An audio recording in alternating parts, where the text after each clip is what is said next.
So in this video we are going to understand agriculture. आज हम chapter third start करेंगे geography का, chapter third agriculture. Now agriculture के अंदर हम सबसे पहले ये देखेंगे कि एग्रीकल्चर का मतलब क्या है। एग्रीकल्चर को हम हिंदी में खेती किसानी या खेती बाड़ी कहते हैं, ठीक है। तो एग्रीकल्चर एक्टिविटीज़ होती है ना, जैसे खेती मतलब खेत में फसलें उगाना, राइट, क्रॉप प्रोड्यूस करना, उसे हम एग्रीकल्चरल एक्टिविटीज़ कहते हैं। एंड नाउ एग्रीकल्चर को हम बेसिक 3 पार्ट्स में पहले डिवाइड करेंगे, that is cropping pattern, that is types of farming and third reforms. Now agriculture are 3 types, starting में हम 3 पार्ट्स में डिवाइड करके समझेंगे। एंड क्रॉपिंग पैटर्न के अंदर हम देखेंगे क्रॉप का पैटर्न, क्रॉप को किस टाइप में किस पैटर्न में उगाया जा रहा है, right. There are 3 types of crops first of all. And what are 3 types of crops? तो टोटल 3 टाइप्स ऑफ क्रॉप्स हैं। नाउ हर क्रॉप का अपना एक सीजन है, जो भी हम अभी आगे हम देखेंगे किस सीजन में कौन सी क्रॉप ग्रो होती है। नाउ फर्स्टली 3 टाइप्स के क्रॉप्स हैं, that is kharif, rabi and zaid. Kharif crop में राइस, रबी क्रॉप्स में वीट एंड ज़ैद क्रॉप्स में watermelon. 3 types of crops, clear है। First part of agriculture, right. Second रहेगा हमारा types of farming. Types of farming मतलब फार्मिंग के प्रकार। जैसे मान लो मैं फार्मर हूँ, एज अ फार्मर मैं किसी एग्रीकल्चरल फील्ड में काम करूँगा, राइट, तो उसे फार्मिंग कहेंगे कि मैं एज अ फार्मर फार्मिंग कर रहा हूँ। किसान किसानी ही तो करता है, और क्या करता है? किसान किसानी, भाई खेतों में फसलें उगाएगा, क्रॉप प्रोड्यूस करेगा एंड ऑल एक्टिविटीज़ जो रिलेटेड होंगी एग्रीकल्चर से वो करेगा, राइट। टाइप्स ऑफ फार्मिंग मतलब कि अलग अलग प्रकार की फार्मिंग देखी जाती है, such as primitive subsistence, intensive subsistence and commercial farming, right.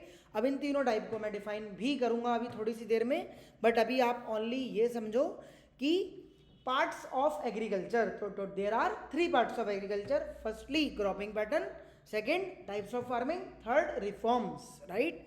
अब रिफॉर्म्स में हम क्या क्या चीज़ें देखेंगे? देखो, रिफॉर्म्स को हम हिंदी में चेंज कहते हैं, बदलाव, right. So technical and institutional reforms देखा गया है, right. Uses of water pumps एक रिफॉर्म है। पहले कुएं से पानी निकाल के ऐसे इधर उधर से पानी ला के खेतों में इरिगेशन की जाती थी, right. Consolidation of land holdings को कंसोलिडेट किया जा रहा है, right. Abolition of zamindari system को हटा दिया गया। ये रिफॉर्म्स हैं एग्रीकल्चरल एक्टिविटीज़ में। पहले जमींदार लोग दबा देते थे किसान को, तो एक तरीके से लैंड ओनर होते थे वो, ज़मीन के मालिक, वो जमींदारी सिस्टम एबॉलिश हो गया। ये एक रिफॉर्म्स है, राइट। नहीं तो पीजेंट को पहले बहुत ज़्यादा टैक्स देना पड़ता था, बहुत ज़्यादा रेवेन्यू देना पड़ता था, तो इसे एबॉलिश कर दिया गया। That is called zamindari system, इसे एबॉलिश कर दिया गया। अपने आप में ये रिफॉर्म्स है of agricultural activities. Loan to farmers को लोन्स की फैसिलिटी दे दी गई। फार्मर टोटल 3 टाइप्स के होते हैं, small farmers, marginal farmers, larger farmer. And ऐसा कोई व्यक्ति नहीं बचा जिसे लोन की आवश्यकता ना हो आज के टाइम पे, right. Then after introduce green revolution, तो ये चीज़ कॉमन है कि जितने स्मॉल फार्मर हैं वो कहीं ना कहीं अपना काम लोन लेके चला रहे हैं, तो ये लोन की फैसिलिटी भी अपने आप में एक रिफॉर्म्स है, right. Crop insurance, weather bulletin, ये सब कुछ एक रिफॉर्म्स है।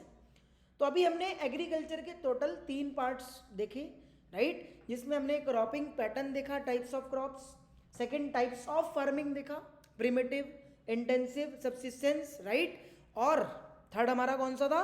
Commercial, right. एंड नाउ अब हम तीनों टाइप्स ऑफ फार्मिंग को क्या करेंगे? डिफाइन करेंगे।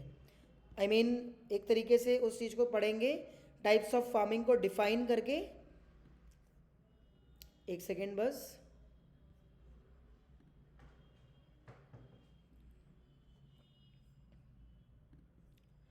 देखिए, फर्स्ट ऑफ ऑल सबसे पहले प्रिमिटिव सब्सिस्टेंस फार्मिंग है। प्रिमिटिव सब्सिस्टेंस फार्मिंग में डिपेंड ऑन मानसून रेन, कि बारिश कब होगी, पानी कब मिलेगा हमारे खेतों को, डिपेंड होते हैं मानसून रेन पर। स्मॉल पैचेस ऑफ लैंड, छोटी छोटी ज़मीनें होती हैं, राइट। यूजेस प्रिमिटिव टूल्स, जो कि स्टार्टिंग टाइम पे जो औजार होते थे उन्हें यूज़ करके प्रिमिटिव फार्मिंग की जाती थी, स्टार्टिंग टाइम के औजार जैसे बैलगाड़ी हो गई, खेतों में प्लफिंग करनी है, बैलगाड़ी कंधे पे रख के ढकेलनी पड़ेगी, बग्गियाँ, राइट। वो इतनी टेक्नोलॉजी उस टाइम होती नहीं थी, राइट। नाउ इंटेंसिव सबसिस्टेंस भी एक टाइप्स ऑफ फार्मिंग है। इंटेंसिव में क्या है, हाई पॉपुलेशन है, हाई पॉपुलेशन एरिया है, लेबर यहाँ की इंटेंसिव होती है, राइट, क्योंकि हायर प्रोडक्टिविटी भी करनी है। बहुत सारे यहाँ पे बायोकेमिकल इनपुट्स हाई डोज में चाहिए होते हैं, uses of high dose of biochemical inputs, right. और लार्ज एरिया भी चाहिए होगा यहाँ पे क्योंकि लार्ज पॉपुलेशन है, बड़ी। Now third types of farming हम देखेंगे, that is commercial farming. Commercial farming वो फार्मिंग होती है जिसमें हम मॉडर्न इनपुट्स यूज़ करते हैं एग्रीकल्चर को और मॉडर्न बनाने के लिए, राइट। लाइक HYV सीड्स, जैसे हायर यील्ड वैरायटी के जो बीज होते हैं, बड़ी मात्रा में हमने बीज सीड्स को यूज़ किया, उस सीड ने केमिकल का काम किया क्योंकि प्रोडक्टिविटी बहुत हायर चाहिए। केमिकल यूज़ करो, fertiliser, insecticide, pesticide to obtain higher productivity. अगर हम हायर प्रोडक्टिविटी को ऑब्टेन करना चाहते हैं तो मशीनरीज, मॉडर्न टेक्नोलॉजीज का इस्तेमाल करना पड़ेगा कमर्शियल फार्मिंग में। Is that clear? And plantation a type of commercial farming, plantation की फार्मिंग भी एक प्रकार से कमर्शियल फार्मिंग कहलाती है। देन आई होप आपको समझ में आ गया हो, एंड बहुत अच्छे से आपको समझ में आ गया हो कि भाई parts of agriculture with define of farming के टाइप्स। नाउ ये जो टेबल है ना, नेक्स्ट टेबल आपने लर्न करनी है, it is the learning point. Crop and crop season आपको पता होना चाहिए। First of all crop and crop season आपको पता होना चाहिए, एंड क्लाइमेटिक रिक्वायरमेंट्स कितनी चाहिए, एरिया ऑफ प्रोडक्शन कितना चाहिए वगैरह, कितनी मतलब क्लाइमेटिक रिक्वायरमेंट्स, किस क्रॉप को क्लाइमेटिक कितनी ज़रूरत पड़ती है, क्लाइमेट, टेम्परेचर और प्रेसिपिटेशन। क्लाइमेट के दो पार्ट्स बहुत इंपॉर्टेंट है, टेम्परेचर और प्रेसिपिटेशन।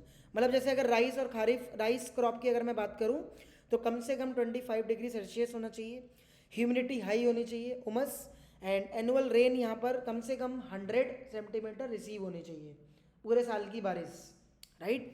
एरिया ऑफ प्रोडक्शन, कहाँ कौन कौन से एरिया हैं जहाँ पे राइस प्रोडक्शन मतलब प्रोड्यूस किया जा रहा है। Now north and north eastern coastal area, delta regions, West Bengal, Andhra Pradesh, Punjab, Tamil Nadu, Kerala. तो वन मार्कर क्वेश्चन है गाइस, ये वन मार्कर क्वेश्चन है। यहाँ से वन मार्कर क्वेश्चन आने के चांसेस रहते हैं कि भाई क्लाइमेटिक रिक्वायरमेंट्स कौन सी क्रॉप को कितनी चाहिए, right, and areas of production for what crops, भाई विच क्रॉप, कौन सी क्रॉप, ये याद करनी पड़ेगी। ये बिना याद करे काम चलेगा नहीं, तो ये एक लर्निंग पॉइंट है। सेम ऐसे ही वीट भी एक राबी क्रॉप है, राइट, मेज भी एक खरीफ क्रॉप है, शुगर केन भी एक खरीफ क्रॉप है, राइट। कितना टेम्परेचर चाहिए, कौन कौन से एरिया में है। सो नाउ ये आपने याद करना है गाइस, ये पूरा का पूरा आपने याद करना है, then it is the learning point. Is that clear guys? Offline student बात समझ में आ रही है? ऑल राइट, सो अब हम आगे चलेंगे। नाउ इसी तरीके से आपने पूरी टेबल लर्न कर लेनी है। टी प्लांटेशन क्रॉप, टी भाई कहाँ कहाँ कितनी चीज़ें चाहिए, क्लाइमेटिक रिक्वायरमेंट कितनी है, then areas of production, right. Coffee, rubber, cotton kharif, jute kharif, jowar, bajra, ragi, ये सब टाइप्स ऑफ क्रॉप मतलब कि क्रॉप नेम्स हैं। इनके मतलब इनको कितने क्लाइमेटिक रिक्वायरमेंट्स चाहिए, कितनी क्लाइमेटिक कंडीशन कैसी होनी चाहिए, एंड कौन कौन से एरिया में प्रोडक्शन है, ये याद होना चाहिए, राइट। नाउ अब एक एक चीज़ की डेफिनेशन आपको क्लियर होनी चाहिए। Cropping pattern, slash and burn agriculture, जो कि फील्ड को आँख से जला के शिफ्टिंग कल्टिवेशन एक एग्रीकल्चरल एक्टिविटी में कन्वर्ट कर ले, राइट। स्लैश एंड बर्न उसे कहते हैं, clears the patch of forest, पूरे फॉरेस्ट को क्लियर कर देना, जला देना, राइट, फॉरेस्ट लैंड को, एंड प्रोड्यूस क्रॉप्स, वहाँ पे क्रॉप प्रोड्यूस करना, right. When the soil fertility digress, मतलब जब भी सॉइल की फर्टिलिटी कम होती है, farmer shift and clear a fresh patch of land, farmer क्या कर लेता है, clear of fresh patch of land में शिफ्ट कर लेता है, जिसे हम अलग अलग नाम से जानते हैं डिफरेंट पार्ट्स ऑफ इंडिया में, अलग अलग इंडिया के अलग अलग पार्ट्स में, like zooming mostly done in the north eastern state, that is called slash and burn, right. Farmer भी दिमाग मतलब बहुत माइंडेड होते हैं, किस तरीके से हमें कौन सी लैंड को clear, patch of land clear करना है, उसके बाद क्या शिफ्ट करना है वगैरह। राबी क्रॉप्स भी आपको पता है कि भाई winter from October to December harvested रहता है, summer from April to June wheat, barley, peas, gram, kharif corn monsoon season में harvested September October, example paddy, maize, jowar, bajra. Zaid crops between rabi and kharif season, इन दोनों के बीच, इन दोनों के सीजन के बीच, short season and during the summer month, example watermelon, cucumber, right. तो ये आपने याद करना है, मतलब हमारे नोट्स से शॉर्ट नोट्स है, रिवीजन वन शॉट रिवीजन में हम शॉर्ट नोट्स हमने इसलिए बनाए हैं ताकि चैप्टर की क्लैरिटी मिल जाए इन शॉर्ट, ताकि चैप्टर की क्लैरिटी इन शॉर्ट अच्छे से मिल जाए। तो this was all about the agriculture. Agriculture की मीनिंग है इन शॉर्ट खेती किसानी खेती बाड़ी, right. Agriculture are three parts, cropping pattern, types of farming, reforms. और जब से ग्रीन रेवोल्यूशन आया है गाइस, तब से टेक्नोलॉजी बढ़ी है, HYV ये सीड्स के यूजेस बढ़े हैं, केमिकल का यूजेस, क्रॉप्स बहुत कम समय में हायर प्रोडक्टिविटी प्रोड्यूस हो जा रहा है, ठीक है। So thank you so much and thanks for watching.